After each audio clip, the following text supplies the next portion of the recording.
Everyone's muted.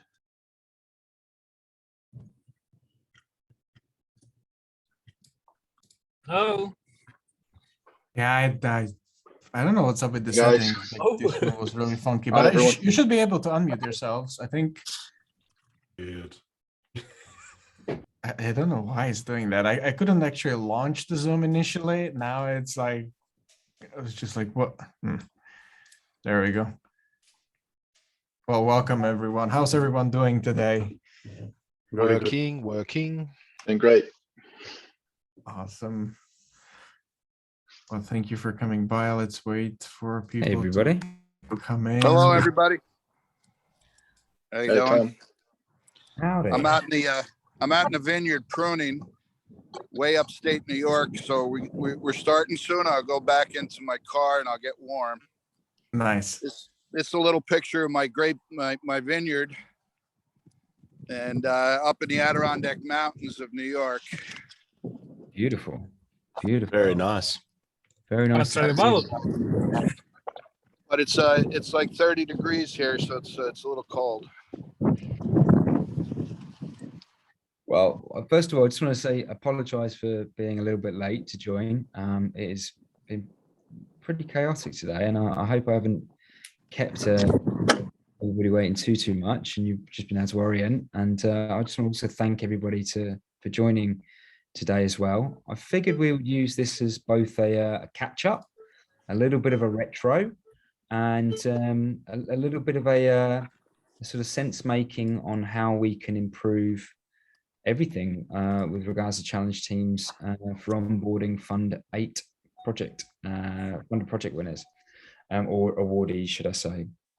So I had prepared a Miro board, but I think, before we get in there, for maybe like the first 15 minutes, I just wanted to get a bit of a sense on how it's going. And particularly those, where you've had some engagement and Torsten, for example, I know that you've struggled with your engagement. So I'm kind of keen to understand from those that are engaging with funded projects, like, how's it going? What's been like the level of engagement? How has it sort of taken shape? And if actually you haven't had engagement across the whole piece, if everybody's in consensus, that what's been going on? Like, maybe does anybody want to start? Anthony, I can start. That's not a problem.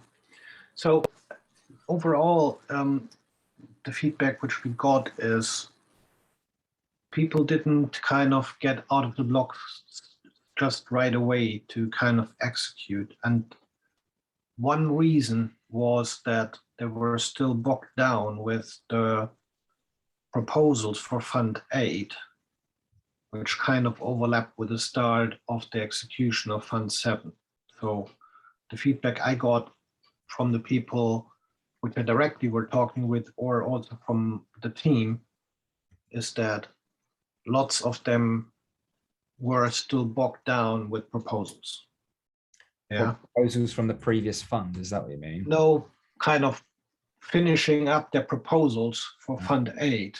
I see. So they focused actually on proposing rather than on executing on Fund 7 because it was so close to each other. That's the one. And the other one is, with the best means and endeavors in different ways, I wasn't able to engage with one proposer. So I tried literally every method I could think of and communication channel I had. So I think what is necessary in that case is that we kind of have a channel open to you guys, because you might have had contact or different ways. But if it ends up in kind of with joint efforts, we're not able to reach out to the proposer, what does that actually mean? Yeah.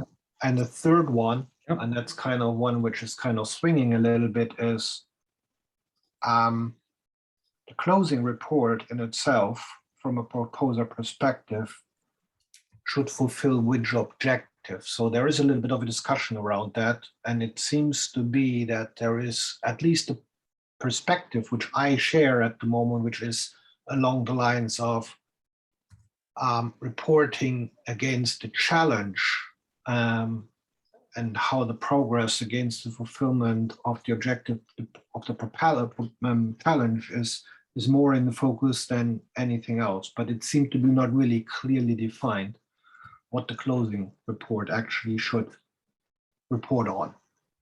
And perhaps it's just my understanding. The Yeah. challenge team's closing report, is that what Yeah, you're exactly. Yeah, and the fourth one, and then I shut up, is 3 months in some cases seems too short. But having said that, the commitment is already being kind of like a 5 months commitment. So we have to kind of think about how we deal with that, because a lot of the proposers don't think in a 3 months time I close that out time frame. Some of them have 4, 5, 6 months. So we would actually close, combined with a late start, in the first third of what they're actually trying to deliver. And that more or less is then leading to a question of the effectiveness of what we're doing here. Thanks, Tristan. I appreciate that those perspectives. And does someone else want to pick up and just like give us your perspective on how it's been for you? Could I mention something? One other thing that I think might help is if we have some. I'll tell you what. Let's not do like trying to solutionize at the moment. Sorry to cut you off, Carl. What we're going to do a workshop on that. I'm going to actually get some of these ideas down.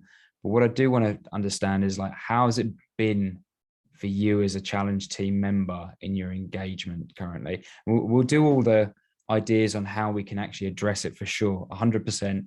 But just maybe for the first moment, I just want to understand exactly, like, kind of, how it's been.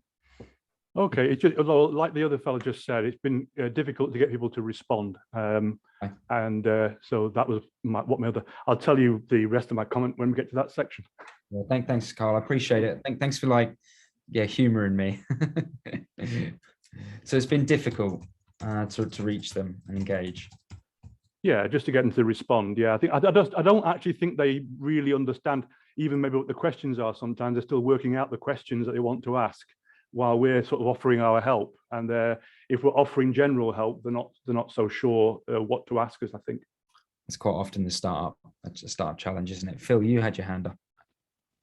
Yes, I think the scope when we all sort of started this 3-4 months ago now, or whatever, wasn't quite as clear. And now we've got more clear as the time has gone on.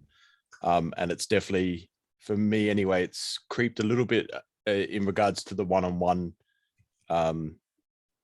meetings with the proposals. We've just started to implement that now with our proposals, just because of timing and other commitments.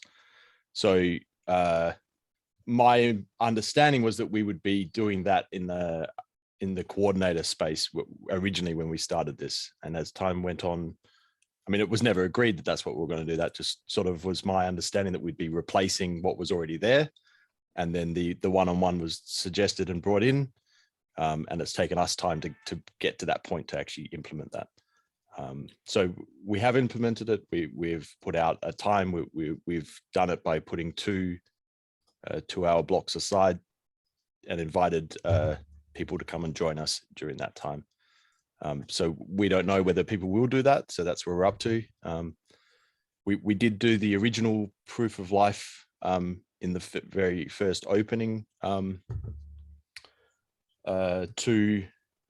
coordinators. So that was our first touch with the proposals.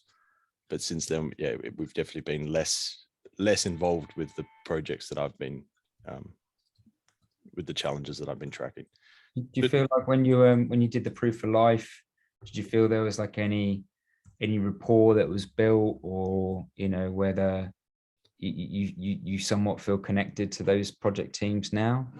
At this point, I can't remember exactly who they were, but I do remember, mentioning if there's something that's needed, reach out to me in the community. So if they did want to take my name down, I'm quite available around the place. So no one has tracked me down particularly to do that.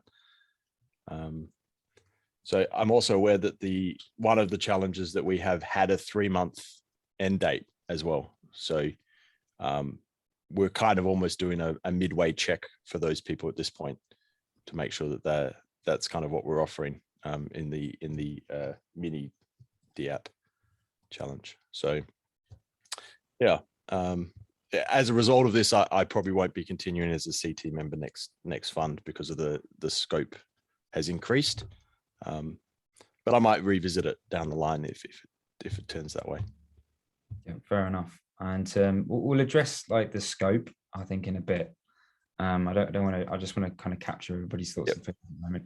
So, Tommy, I think you're next, and then Rodolfo or Carl. Yeah. So, Chris, basically all that nagging that I gave to you in messages, it came from Phil. It wasn't my words. we are in the same challenge. So, yeah, I felt the same. That in the beginning it was like, yeah, do these 20 hours, you'll be good. And by the time we had started, we had already spent 20 hours, and it was a bit of surprising how disorganized things were, because I was under the impression, like Phil, that we meet them every 2 weeks in those coordinator meetups, and we can use that space for connecting with them. And then that didn't happen. And then when it did happen, it's actually those MISC challenge guys who had met us or met me in the proof of life. They sought me out. Like you told people that just go randomly to any room. So I went to an empty room and they all came there. I was like fly paper. They just like all flew there. And that was pretty cool. And they found it like really important and very inspiring to hear each other's stories. But of course, it wasn't just MISC challenge people, but it was also other people. But they really enjoyed giving that brief update, and they seemed to find it useful. Yeah, I mean, I think the lesson learned for me at this stage is that the coordinator should change shape. But let's it's how we go about doing that. It's another thing, but let's not solutionize too much at the moment. I didn't want to solutionize, but I just mentioned it that it almost feels like me. Sorry. I said it's me that's thinking about solutions, and it's difficult, right? Like you immediately, I do. Yeah. It's always easy to jump into solutions, and actually one of the solutions that I have been thinking about is that it almost feels like it's two different kind of people, because in the beginning it's like people are like full of piss and vinegar, and they want to like get going and like make the challenge a success and get a lot of proposals in and whatnot. But that's not expected from them. What is expected from them is that walk with the funded proposals, and it's a very different type of expectation. So maybe split it in two, not have 6 months commitment, but have 3+3. So those that care about the challenge and those that can mentor the proposers. Yeah, like those who bring the proposals in and those who work with the funded ones. Okay, interesting. Okay, I'm just going to capture that anyway. Just since we got it. Thanks, Tommy. Appreciate it. Rodo, how are you doing? I'm driving. How you doing? Fine. Yeah, so I'm on the Grow Latam challenge. So maybe this is kind of different because on December we built this Latam town hall. So we met almost everybody on the Latam town hall. So what we did is distribute the contacts, the proposal between the four. So I contact mostly all, but I think we already know them. So we got a direct contact with most of them. So that was easy for us. But I think because of the Grow Latam, that we got another channel to contact them. And besides the projects, I think, well, one of the nice things we did is on one of the coordinator chats, we built this room in Spanish. So that works really well for them. I think they already request that to repeat because they feel more comfortable to speak in Spanish than some of the teams. And I think that's what it.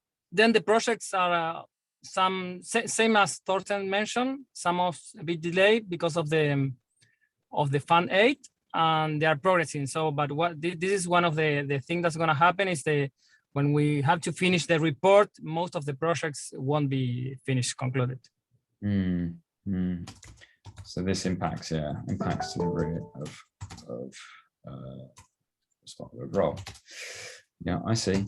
But okay, so I tell you what, I'm picking up for you as well, is that there has been some success in terms of being able to be in contact and in communication, but it sounds to me like because there was already a bit of a relationship established, then that they know and trust you to be able to come to you. Is that right?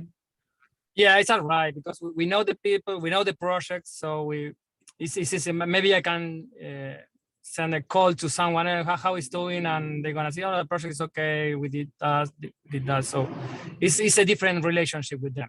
Yeah, and what sort of communications channels do you use?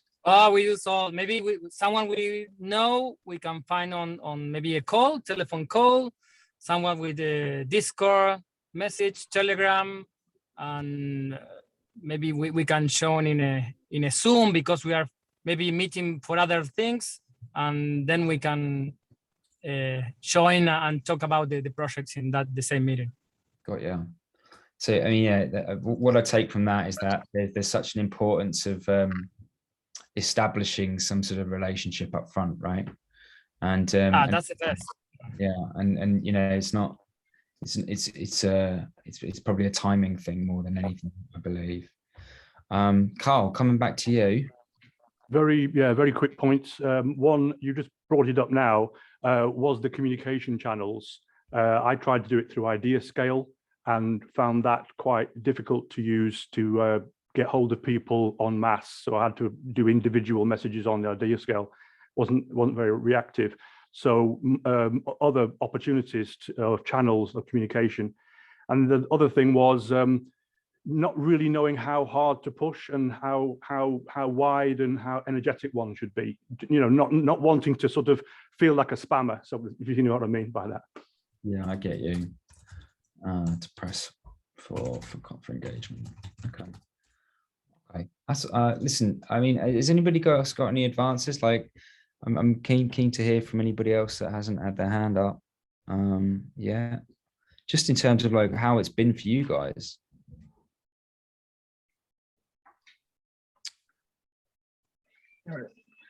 I do want to say that I'm listening a lot. I thought this was going to be about Fund 8 challenge teams, so I'm mostly listening about Fund 7. So I'm learning a lot. I'm just gonna be listening and learning. Yeah, and Jose, what we're going to do is in this next bit where we do a little bit of workshopping, we'll essentially, this is to try and prep and improve and tighten the processes up for Fund 8, or at least trying to, now we know where some of the tensions are, to sort of think about, well, what does the role need to be? How could it be? Thorsten, did you want to add some more? Just a quick one. We lost a little bit of time to clarify the situation regarding data privacy. Of course, some of these people were in the European Union. There is some legislation around it, sharing personal identifiable information. Got there at the end, but it was kind of like not clear. Yeah. And that would have helped if that would have been kind of headed. So I'll only add a lot of recurring themes here. From the 3 months thing seems to be recurring, where a lot of projects don't finish after 3 months. So there's a kind of like left hanging there, maybe, you know, from a reporting update perspective, and pretty much echoing a lot of those other recurring themes that people mentioned, like this Thorsten just mentioned about the confidential data issue as well. Yeah, okay. I'd bring in, maybe at the moment we've got this flat rate of CT teams, but maybe it should be based on how many projects they have, and then it would make sense how many people on the team might be useful. Like we could work out what how many people one person could manage generally, and then discuss the size of the pool per challenge. That might be helpful. Danny and I did a little bit of analysis on that as well. We were thinking like the 2 hours or like an hour and a half per month to spend, 20 minutes in touch with teams. Like 4 projects per person, 4 to 5 projects per person. But again, this is not that we don't have many references for this. Yeah, but also someone might want to take it on and make it more of a role, and others might want to have it just as a part. Some people might be doing it kind of as a voluntary sort of, I want to really help out somewhere and this where I could fit, and other people might need it for more of a looking to replace income and that sort of stuff. So, but I think we could work out a better ratio per challenge rather than a flat ratio, and I think that might help in the future. Vanessa, I'm going to come to you. Danny, do you happen to have the mirror board link? Because I'm in the mirror board, but I'm on my other screen, and they're not connected. I just wondered if you have it, could you share it in the chat, and maybe we can all jump there. Yeah, just a minute. Vanessa, how you doing? Yeah, I was just going to say, when you're talking about kind of factoring in kind of 20 minutes-ish per team or whatever, it's kind of also the time you spend trying to get hold of them, and you've got to factor that in as well. So, but I was also going to add that, yeah, I haven't really been in touch with any. We've split them up in MISC Fund 7 between us. I haven't really managed to get hold of anyone yet, because I haven't tried that much because of all the fund date fever and all that. But I've kind of felt like, from what I keep hearing, what do you call them? Goalposts keep changing. So I'm really conscious of not wanting to contact people and waste their time by going, oh, we're doing this, and then having to go, actually, no, we're not doing this, we're doing something else. So it's just felt a little bit like it's not that clear to me exactly what level of responsibility, what we have to do and what boxes we have to tick and what would be extra. That's where I'm at with it. Yeah, okay. I mean, that's a fair comment. I'm going to try and address a couple of points. There is no real frame of reference before this, right? This is very much a pilot, and I know it's easy. No, I just think just share the link, Danny. Sorry, just in the chat, and then everybody can dive in there. So in terms of goalpost changing, what we were being asked from you guys as challenge teams was to put more of a framework together. But obviously we've got a very rigid timescale in which to get things done by, because all of a sudden, overnight we go, from where we are to having double the amount of projects. So we had to get everything ready for a particular time. I'm not trying to use this as an excuse, but I'm just trying to say that over the course of the last 3 months, whilst we've been trying to get this together, it has been a bit of a work in progress. We've tried to do workshops with people in order to be able to essentially scope it out. And so I recognize and I appreciate that there's been a bit of a looseness to it. There's also, we can't just dial up and increase the amount of team in Catalyst overnight to then be able to satisfy and suitably service all of these project teams. And one of the big themes that came out over the last few months, I would say, Phil will know this, Stephen will know this, Rodolfo and a few others, was around, how do we make sure that people are delivering what they said they were going to deliver? It's a challenge, especially if we go from 200 to 500 and 600 projects within a few weeks. So that was really the driver for all of this effort, right? To maybe get people that were passionate about trying to help, to come and participate and then be compensated for it. But over the weeks whilst we've been putting this together, it has felt like whilst we can provide a bit of a framework, we should try to use this as a learning process and figure out together what the best models are. And maybe there's not just something that IOG says is the way to do it, because frankly speaking, you're going to, I think we're going to figure out how to do it whilst we're doing it. Can I I- just ask something on that? Because I Sure. do think you're right, and I think it really depends on the kind of project. But say, for example, if as a challenge team member, I'm seeing somebody's monthly report and everything's going well and I can see proof and I know that they're doing what they said they're doing because it Yep. was an event in Catalyst, which some of the missed ones are. I don't know if I need a one-to-one with them. Wouldn't it be I'd agree wasting my with you. time? I would totally agree with you. So again, when there's that execution document, it's just a reference guide. It's not this is what Right. need.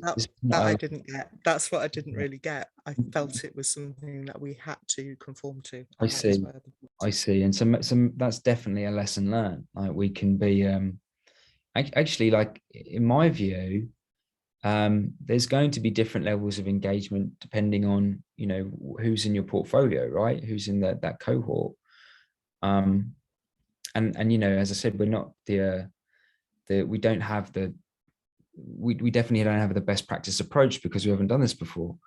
Okay, so I tell you what, if everybody wouldn't mind, most people are there, but if you haven't already clicked the Miro board link, come and join us. And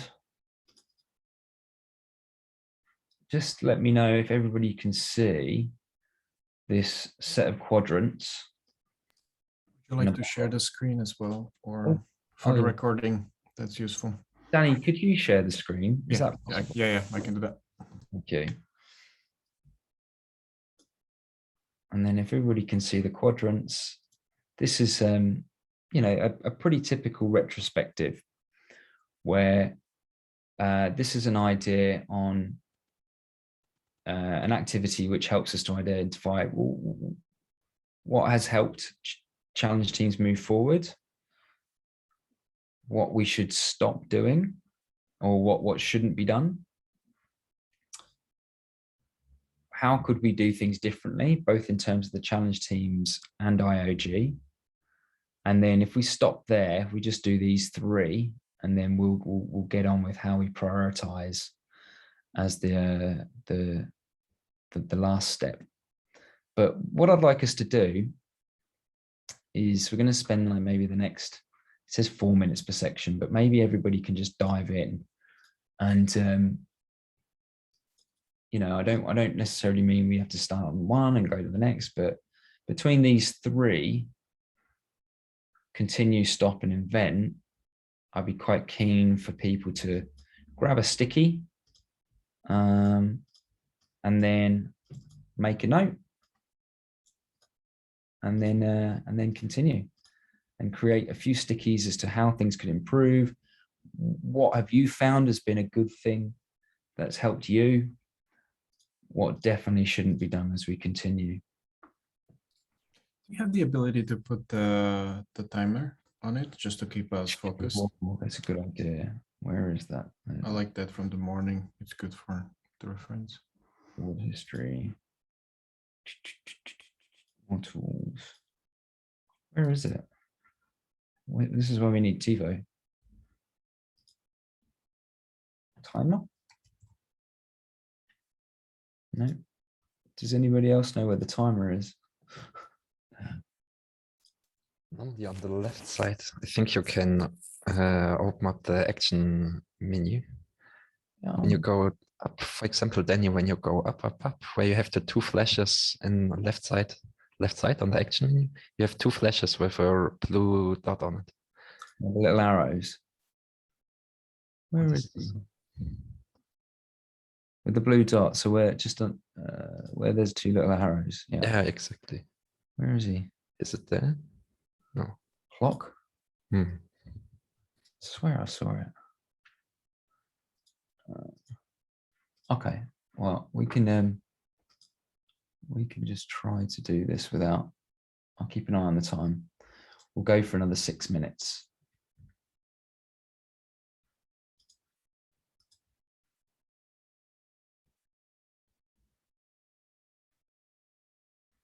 And if it's useful, actually, everyone, this is what we just talked about over here in the pink.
I've got 2 more minutes left, guys and girls.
Okay, I'm going to suggest that we draw it to a close.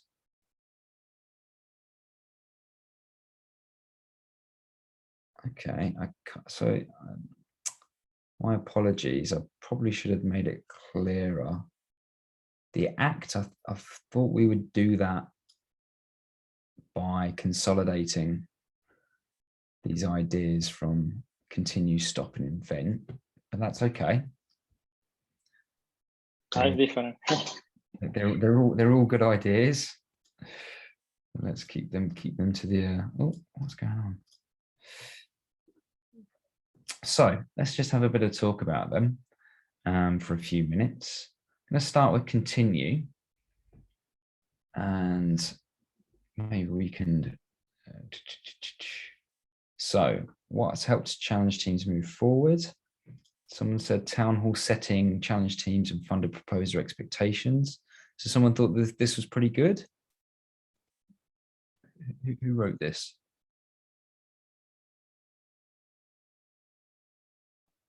Yeah, that was me. It's more. I think I said it in solutions as well, so I'm kind of getting ahead of myself. But it's making it clear every town hall to remind people that there's something to participate in. Oh, I see. So reminders. Yeah, it's just so it keeps it present in people's minds as an expectation of what they should do. Maybe that kind of thing. Good point. I mean, we certainly don't have that in the standard slide deck, do we, Danny? And it's certainly not. I mean, one of the ideas that we kicked around would be, to make a feature in town halls of challenge teams, but we're conscious of people's time and not being overburdensome. But I mean, I didn't want to get ahead of solutions, but you could relate that to the fun timetable. So if you could try and merge it into what you have already, I know there's a bit of an overload of information, but and have meetings as coordinators to align exchange experience. So is this basically to have the challenge teams create their own coordinator meetings? Who wrote this on?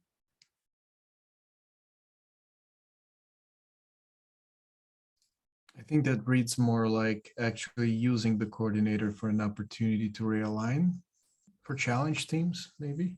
It was me, actually. Sorry, I was somewhere else. No worries. Yeah, I think we should continue to have this kind of meetings where we exchange and align and kind of learn from each other. Because it really helps. Do you think this is it okay? Here's a question more than anything. Is it important that IOG facilitates that meeting? They are the only one who step up for it. Yes. I don't know whether they need to facilitate it, but having the weekly or bi-weekly time frame assigned, and then having a facilitator to lead to the breakout rooms would probably be working. But I guess it's having that weekly point, or sorry, bi-weekly time and date set. So I think that's what the coordinator started as, and it was like a date that we knew as funded proposals we could come along and participate, and network with other funded proposals. And I think the role could be taken over by the CT teams, but for now IO is at least in the seat until they can pass it over to a responsible. Yeah, you know what, like I sort of imagine it like that the CTs drive, and then we can use that, IO can use that time as like office hours just to learn, and then maybe start helping to connect other dots, which are important, right? Rather than us, that's sort of how I see it as well. I just want to pick up on something Phil said there, Chris, was one valuable thing that came out of the coordinating meetings was networking with other proposers, and we really do not need to lose that. So if we can either replace that with something or keep doing that. I totally agree. If I could show you something from my previous life, this point of startup networking is super important. It's an enabler, and new beautiful things happen as a result. So we were just discussing in the audit oversight just then that something similar could be useful for funded proposals anyway. So making it a public event, and more like an ideas fest, but a report fest kind of concept, where it can be hosted and run by CT teams in breakout rooms. But the idea would be kind of to encourage that reporting, encourage community participation, and encourage the networking of funded proposals amongst each other.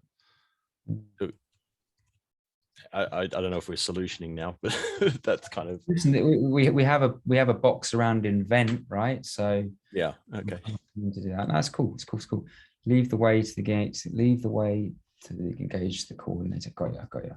So this is basically someone. So the challenge team has their own freedom to define their own methods, but obviously, if it's not working, then there needs to be, I guess, some sort of intervention, or maybe there's something else that's kind of happened that increases the likelihood of the engagement, right? I'd add that as a CT, as my expectations were that we'd have that space and that proposers would be encouraged to come, when that was sort of moved because of end of year stuff, and as well as this concept of one-on-one, it then meant that I had to invent something, and it sort of left it sitting there until we finally said, okay, we got to do this. So having that space available that was already created, already encouraging, like the honeypot, to bring people into it, whereas now we've gone off and invented something ourselves. Yeah, just to serve, just to be a means to the end, right? I see. Yeah, also coming from IOC, I think it's a push for proposal. I still find that IOC is the one who pays, so it's like the boss. So I think that is a push for proposal to come to the coordinator. Maybe the new ones. They don't pay, the community pays. It's funny. I know, but there's a feeling. Yeah, I don't know. I know. I was about to say this, but I know what you mean. Someone pushes the button. But I guess it's where the reports come into, and we have the the figurehead as custodians. Sorry, can we go through everything and then discuss, because Sure. we're gonna be here tomorrow if we keep this space.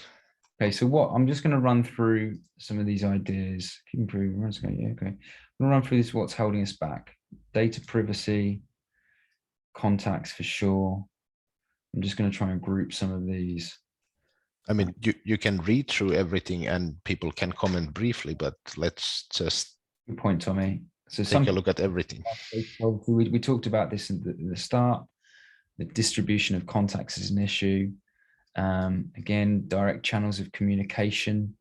Can we say anything more about that? Is it like that it's not clear which are the best channels, or who wrote this one?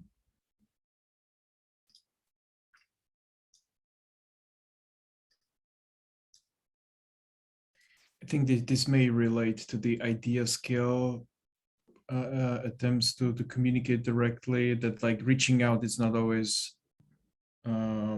effective. Maybe Carl. Okay. I didn't write that, but something that could be that has held us back in Fund 8 is that actually in idea scale you can't find the actual challenge team. You find different names, so it's a bit of a struggle for proposers to find this. Okay, so do we actually have that somewhere? So CT profiles are not visible. Would you say that's a fair comment? What does that one say? Yeah. Different challenge teams are different and need to work in different ways. Yeah, it wasn't made clear. This is okay. Yeah, people were worried. Are we doing it right? I mean, what I would say on that is if there's ever any concern or question, you know, we've got an open door policy in IO. You can come and try and grab Danny or I or any of the team, and we'll always talk it through. Time consuming, not clear on the scope of work. Enough. That is, I'd say group on there. Similarly, group that one. Treating challenge teams as the way to handle bureaucracy. Can someone say anything on that? I wrote that. I felt super awkward in the first proof of life thing because it was so pasted on. It wasn't natural. So I hated it. Okay. To handle proof of life. I wouldn't say bureaucracy, but I mean, I don't want to change it because it's your words. You can change it if you want. No, I'm not going to do that. But is it just that? Is it just being able to have a conversation and then ticking a box that they're a human, that, or is it the fact that it's an actual stage?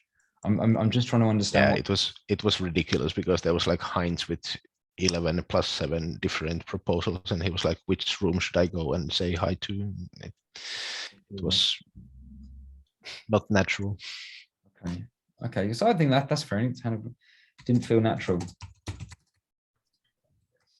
This is your experience. It's not right or wrong. It's your experience. Okay. So I'm going to move into some of the ways to invent. There's lots of ideas here. Okay. Let's see what we've got. Find ways to contribute to challenge teams less without committing to 6 months. Okay. There's a time gap between challenge team presentation at town hall, the next steps, engaging, and then not communication with CAs, viewing proposals. Fine. Yeah. Okay. So too much time, and when it says there's not communication with CAs and BCAs when reviewing proposals, what's meant by that? I mean, we as a challenge team, we present on the town hall and then we come back again after the voting happens. So when CA and CTs and BCAs maybe review, we are not engaged in that part, not even in the part of offering help to the proposals. So this is something that maybe can be useful for other stuff, like redefining the scope of. Can I chime in on it? I feel that there's a huge gap between the beginning where everyone is like super excited, and then when we actually are expected to work. So that's one of the reasons why people drop out. A second that. Interesting. Okay. Trying to make sense of all these as well.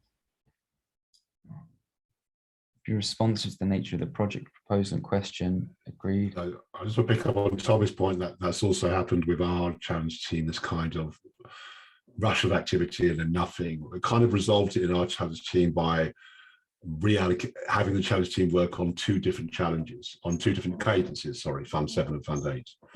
So, because if they overlap, then there is always something to do. Okay, so I'll say lose steam, momentum. I mentioned somewhere, I don't remember where I put the sticky note, and I mentioned earlier that maybe there's two, and someone else was mentioning it, that maybe there's two different roles. Tommy was mentioning it, that there's like a role for the initiator of the challenge and a small team associated with that to promote the challenge and discuss with proposals.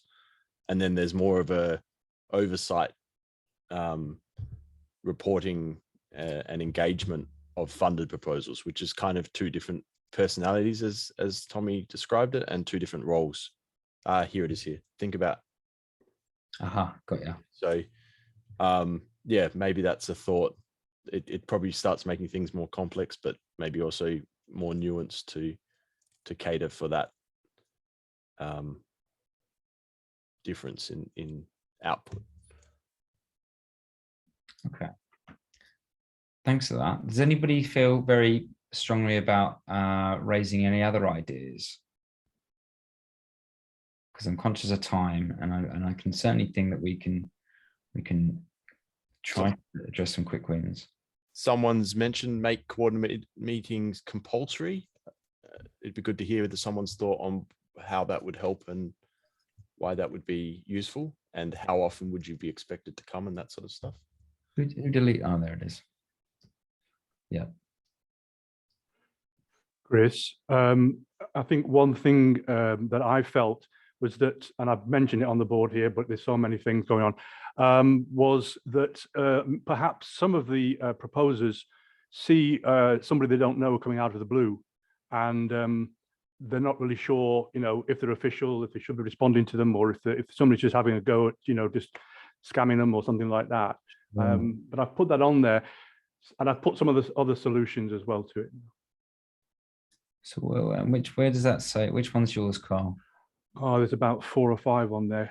But it's in essence, if there's a way where IOHK and Catalyst can somehow make the challenge teams, let's say, official and visible, so they can be checked up on, that would be really helpful. So that we don't feel like we're interfering with people that have doubts about us.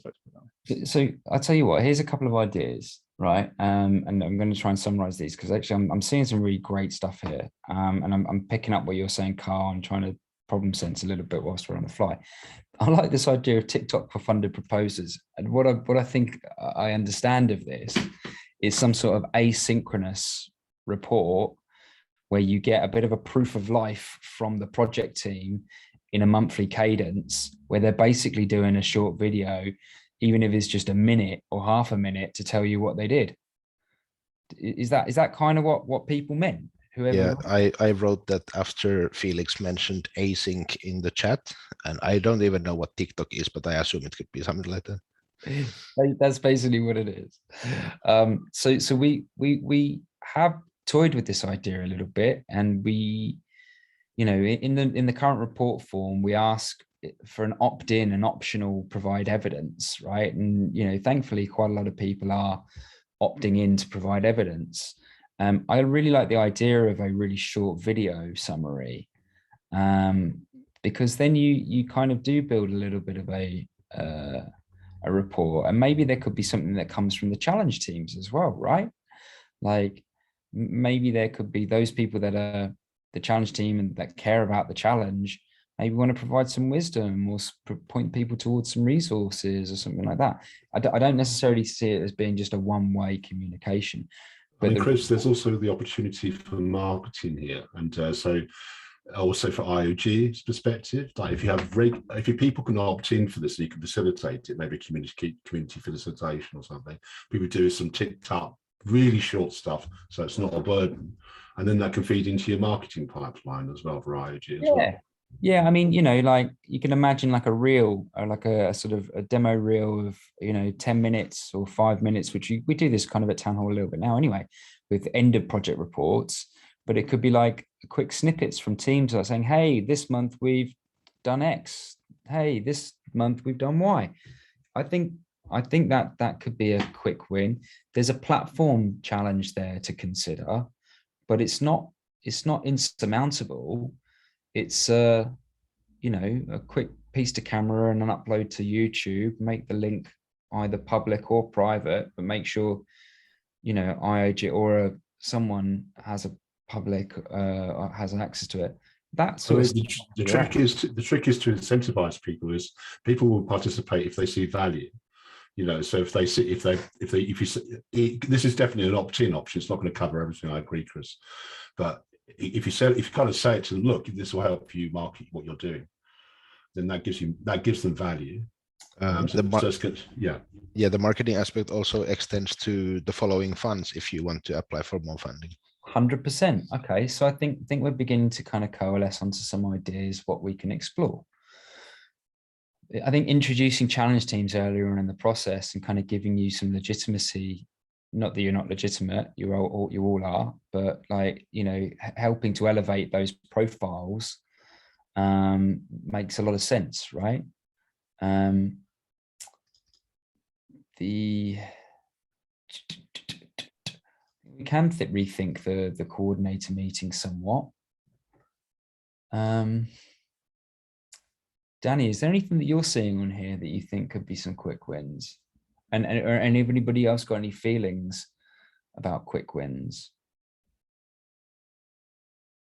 I don't know how quick of a win it could be, but I like also what Felix is suggesting, or maybe that we can also approach that avenue of about coordinating between different existing town halls throughout the world, which could alleviate not only like time zone issues, but maybe could allow a coordination a bit across the globe without need of concentrating at one single place or through one single avenue, which in turn can also start empowering those communities to start building even further importance in foundation. So it's not only like the only thing that matters is the main call or something like that, but I think we need to slowly get into a world where every one of those meetings is important in their own sphere, and it's not just like all around just like one, and that everything else is just subsidiary to it. But I think that could be an interesting option how to work in through those, because now we have those like outposts, sort of like the LATAM community. We can already see like how strongly they are embedded, and then we see the Eastern, and now there's Pacific. So maybe looking into those places and spread out some workload or some opportunities or some communication flow that then can support that growth a bit. I don't know what everybody's thoughts are about that. Yeah, I like that, but it just has to be mentioned that people shouldn't go into their silos. Like they should remain diverse and make sure that there's diversity in the teams. Yeah, and then like a challenge teams or like people who have that visibility on the ground and then could sort of like resurface these things and meetings like these, or like some of those like touch points which could happen on a monthly basis or something like that. What I'm worried again is that, sorry, go ahead. Would that vary per proposal, Daniel? So let's say you had a proposal that was using, say, Eastern Town Hall to do its kind of challenge team interaction. Would you have that on the dashboard maybe to say, this proposal this is where you go to see what they're doing with the challenge teams, and then if it's like the African Town Hall, the Latin American Town Hall, or the main Town Hall, or something like that? Potentially, like, at the end of the day, we are after intent, right? Like the we want to people do their best work in what they need to do. And if it means that they're actually located, let's say in South America, that's naturally their preferred environment, and pushing them towards outside of that comfort zone just simply because that's where most of the things have happened to date. I think that could actually allow them then to build the relationships locally, which I would argue are even more important than those across the other side of the world, because they're building the network locally very often. So, whether you fulfill your duties about reporting in Latin American environment or European or North American or Eastern should matter less in which location you are, but as long as you're doing it and then you're executing on your proposals and such. That's my framing in terms of like where I would see that in mind. I suppose I was thinking what Tommy was saying about Silo a bit. It's more about the dashboard in terms of getting over someone who wants to have an overview of all proposals, and some proposals are in different places, but you're interested in the subject of the proposal. So you have an aggregation, so you don't have proposal statuses being updated all over the place. You also have one place you can go to check that. I suppose that's what I'm saying. And I think also our goal then will be sort of to consolidate that information about all the ongoing work for the outcomes dashboard and everything that we're trying to do on the back end, where that could sort of have, single home as such that everybody could be feeding into, and that, could somehow interact. But again, that probably requires a bit of a deeper dive. But I would absolutely love having that spread out and start having a deeper roots in different parts of the world, which actually can help the entire community stand a bit more firmer on its own feet. And we're not just a table with one single leg, but now we're creating multiple legs, and that creates a solid foundation. Yeah. And yeah, it certainly does help to make it a bit more appealing to create community and be sort of empowered to create community, right and have some profile in doing so. Like, Danny, wouldn't it be great if there was like more Dannys, but just not in Lisbon? Yeah, I mean that's the way how I always think about it is like, how do I outwork myself from the job, that that other people can pick up these things, and like that's how we approach most of these things. But there comes point in time that we really need to start making those specific actions that actually put that seed on the ground and start like flourishing in that. And this could be the opportunities, because it's an important element. It's something that people respect a lot, because it talks about funded projects. It's quite serious. It's distribution of the funds, so they can also elevate the profile of all these different avenues if they are incorporated in the process as well. So before we go, I'm conscious of time. Chris, yeah, could we actually hear from the Danis and Dianas who haven't been saying anything? Because there's like at least half the people who haven't gotten to speak. Absolutely. There could be quite a few people that are soon to join challenge teams as Fund 8 challenge teams. So, but anybody that hasn't spoken, it'd be great to hear from you if you've got a perspective.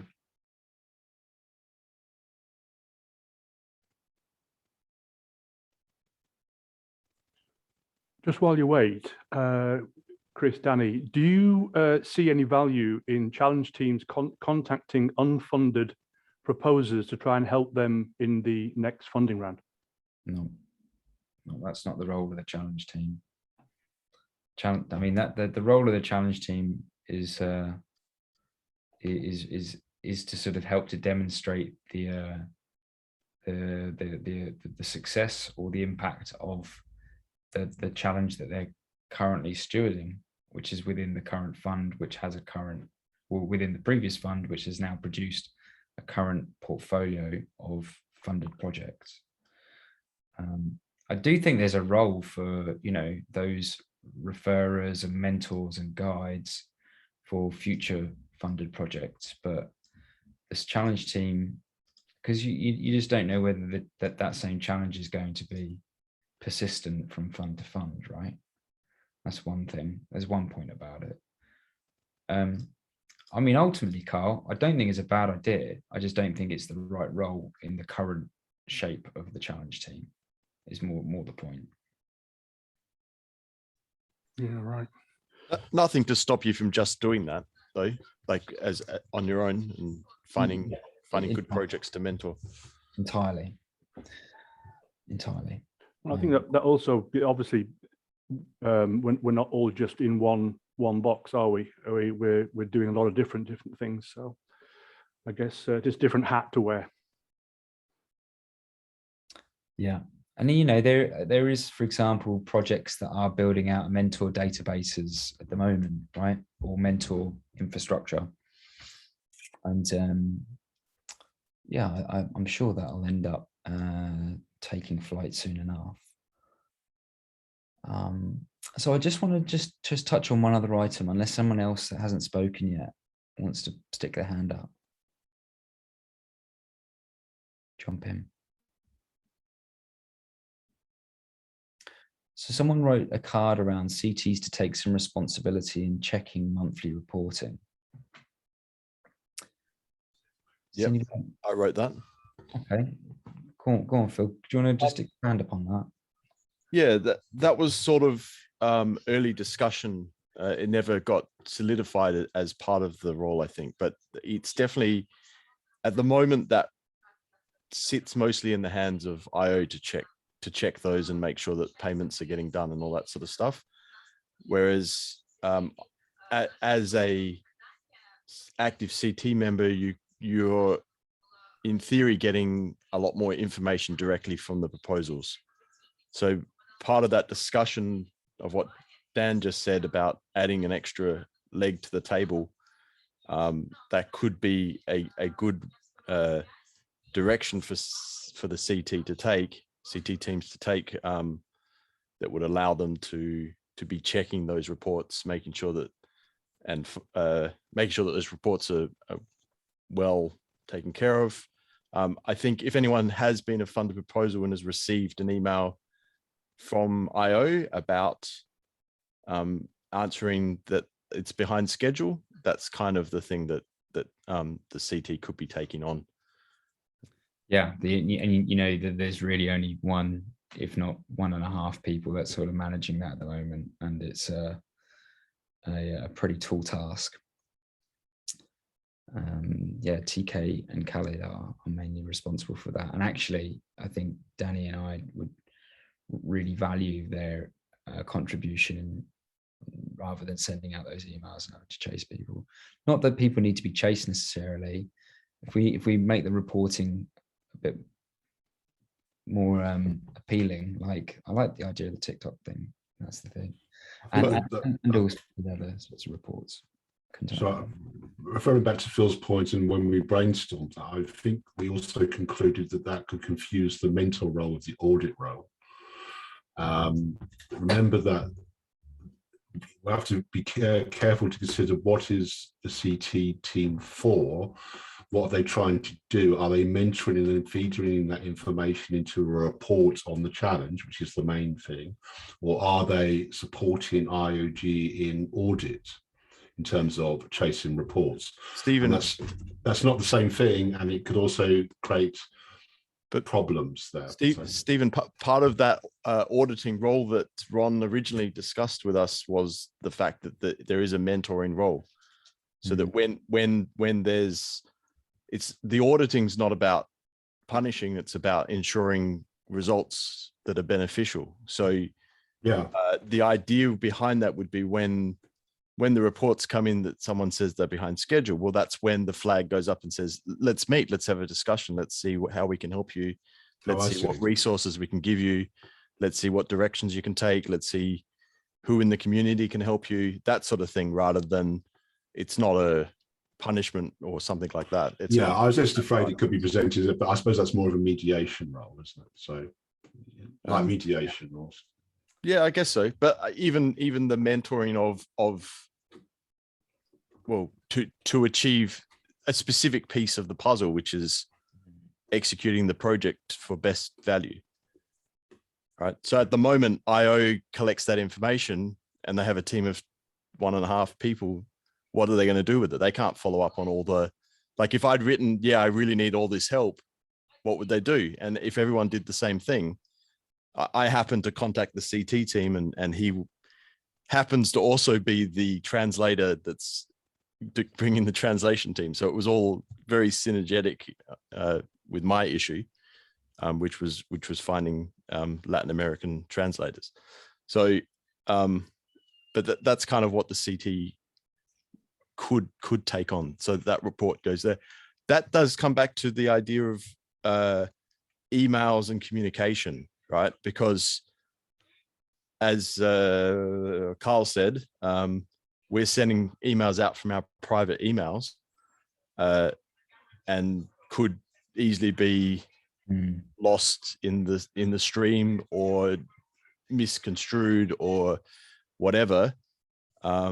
There is a challenge in that space that says, how can we create better communication channels that prove identity or attached to these CT teams, so that communication's coming from a trusted source.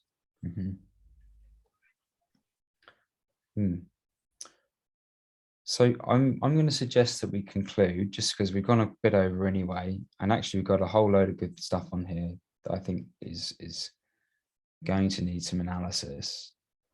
And yeah, I just want to thank everybody for their input and honesty, because it's not an easy thing that we're trying to achieve. It's just striking that tricky balance between not overstepping and not trying to overburden, and not trying to over audit when, you know, we need people to be experimental, and that, as again, that's not necessarily like the focus of this role in any case. So yeah, it certainly is going to take a little bit more shaping. I appreciate everybody coming along the line with us. We'll iterate for Fund 8, and yeah, I think the content, the potential of creating marketing content from reports and updates is pretty interesting. Creates also healthy competition as well, to have something to talk about, I think, as well. Tommy, you got your hand up. Is any final thoughts? Yeah.